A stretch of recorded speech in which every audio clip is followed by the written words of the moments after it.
మీరు ఇలా చెప్పారు వై నాట్ 175 అని చెప్పని ఎలా అంటున్నారు జగన్మోహన్ రెడ్డి గారు అని చెప్పని అన్నారు. ముందు అభ్యర్థులను ప్రకటించమనండి. రేపో మాపో ఇంకో 40-50 మందిని మారుస్తున్నాడు ఆయన. అదే సార్, అభ్యర్థులు లేకుండా ఎలక్షన్ చేస్తారేంటినా? వారి ప్రభుత్వం చేసిన ఆ సంక్షేమ పథకాలు ఏదైతే ఉన్నాయో అవి ప్రజల్లోకి మంచి ఆదరణ వచ్చింది కాబట్టి ఆయన ఆ మాట అన్నారు కూడా అనుకోవచ్చు. సంక్షేమం గురించి అంత ఆధారణ వచ్చి అంత కాన్ఫిడెంట్ ఉంటే అభ్యర్థుల్ని ట్రాన్స్ఫర్ ఎందుకు చేశారు? కొంతమందికి టికెట్లు ఎందుకు నిరాకరిస్తున్నారు ఆయన? ఎందుకు నిరాకరిస్తున్నారు? అదే ఉంటాయి. ఈ రోజుకి మేనిఫెస్టోకి ఎందుకు బయటికి రాలి ఆయన? టీడీపీ కానీ జనసేన కానీ ఈ రోజుకి మేనిఫెస్టో లేదు, కానీ మేము పార్టీ పెట్టిన వితిన్ 1 monthలో మేము పీపుల్స్ మేనిఫెస్టోలో బయటకు వచ్చాం కదా. ఈ రోజుకి వీళ్ళకి ఒక ఎజెండా లేదండి, డెవలప్మెంట్ ఎజెండా లేదు, మేనిఫెస్టో ప్రిపేర్ అవ్వలేదు ఈ పార్టీలకి. కానీ సిద్ధం అంటాడు, ఇంకోటి సంసిద్ధం అంటాడు, ఇంకోటి మేము కూడా సిద్ధం అంటారు.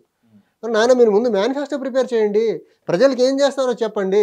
అది బేసిక్ కదా. ఎలక్షన్కి వెళ్ళే ముందు ఏ పార్టీ అయినా మేనిఫెస్టోతో రావడం, అది కాకుండా సిద్ధం సంసిద్ధం మేము కూడా సిద్ధం దేనికి? రాష్ట్రాన్ని మళ్ళీ అప్పులు ఊపులోకి నెట్టేదానికా? రాజధాని కట్టకుండా ఉండేదానికా? పోలవరం కట్టకుండా ఉండేదానికా? రైల్వే జోన్ ఉండకుండా ఉండేదానికా?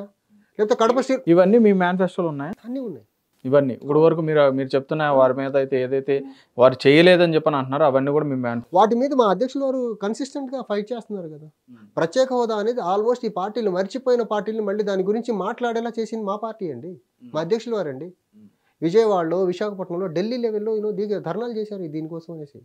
వైజాగ్ స్టీల్ ప్లాంట్ని ప్రైవేటైజ్ కాకుండా ఢిల్లీ లెవెల్లో దీక్ష చేసిన మా అధ్యక్షులు వారు కదా. వీళ్ళు కనీసం ఢిల్లీ వెళ్ళి వైజాగ్ స్టీల్ ప్లాంట్ ఆంధ్రప్రదేశ్లో ఉన్న ఒక పిహెచ్సిని ప్రైవేట్ పరం కాకుండా ఆపండి అని చెప్పగలిగే ధైర్య సాహసాలు ఉన్నాయి ఈ పార్టీకి.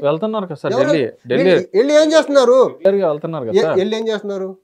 సార్ మీరు మాతో పొత్తు పెట్టుకోండి, సార్ మీరు మాతో పొత్తు పెట్టుకోండి అని అడగడం తప్ప వీళ్ళు మా రాష్ట్రానికి రావాల్సిన ఇవ్వండి అని అడుగుతున్నారా? వీళ్ళు అడిగితే ఏం తీసుకొచ్చారు 10 సంవత్సరాలలో? టీడీపీ కానీ ఇప్పుడున్న వైసీపీ కానీ లేకపోతే బీజేపీతో ఇప్పుడు ఇప్పుడు ప్రజలకు ఇస్తున్న డబ్బు అంతా ఎక్కడి నుంచి వస్తుంది అనుకుంటున్నారు మరి మీరు? మద్యం రూపంలో ట్యాక్స్ ఎక్కడికి వెళ్తుందండి?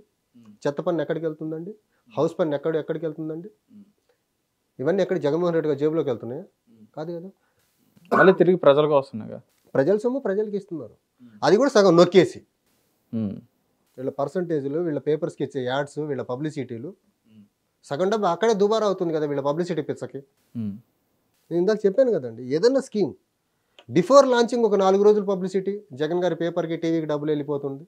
లాంచ్ చేసిన తర్వాత ఇంకో 4 రోజులు పబ్లిసిటీ, మళ్ళీ జగన్ గారి పేపర్కి డబ్బులు.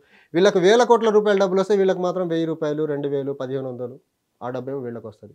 ఆయనకు వచ్చే ప్రాఫిట్ మార్జిన్ ఎంత ఆ స్కీమ్ నుంచి? పబ్లిసిటీ రూపంలో వాళ్ళ పేపర్కి వచ్చేది. ప్రజలకు వచ్చే డబ్బు ఎంత అండి?